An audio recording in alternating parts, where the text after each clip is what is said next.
Permettez-moi de souhaiter la bienvenue à notre invité, professeur Hind El-Iraqi, professeur universitaire à la faculté de médecine et de pharmacie de Rabat.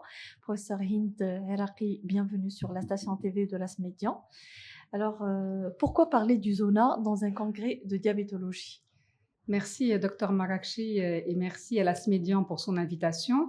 Je voudrais déjà la féliciter en tant que société savante pour instaurer des podcasts comme celui-ci qui, en marge du congrès, vont être très certainement instructifs pour tous les médecins. Alors, pourquoi parler du zona dans un congrès de diabéto? Si les deux sont des maladies qui peuvent paraître indépendantes, il faut savoir qu'une personne sur trois après l'âge de 60 ans va développer un zona, et puis essentiellement une personne qui aura une maladie chronique comme le diabète. Donc les personnes qui vivent avec un diabète ont non seulement un risque plus important de faire la maladie, mais également un risque de faire un zona compliqué, avec des complications, comme vous le savez, qui sont douloureuses et invalidantes, que ce soit au niveau oculaire, au niveau neurologique et j'en passe.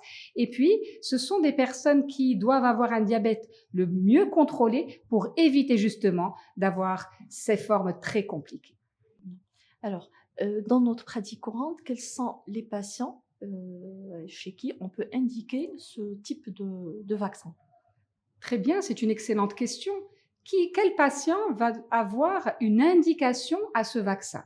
Eh bien, vous l'avez bien compris, déjà, les diabétiques de plus de 50 ans devraient se faire vacciner.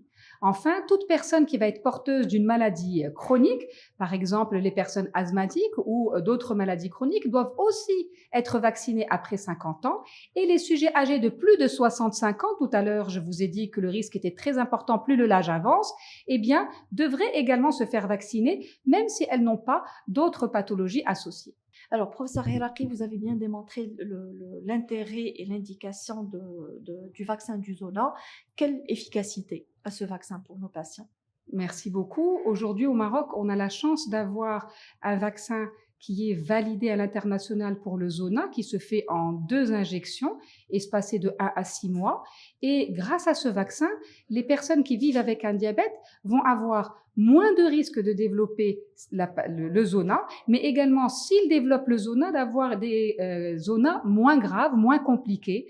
Donc oui, nos patients diabétiques doivent se vacciner et devraient aller consulter leur médecin. Et c'est notre devoir en tant que médecin traitant de leur proposer ce vaccin pour justement éviter qu'ils le fassent et notamment qu'ils fassent les complications. Très bien, merci beaucoup, professeur Hiraki, pour ces précisions. Avec plaisir.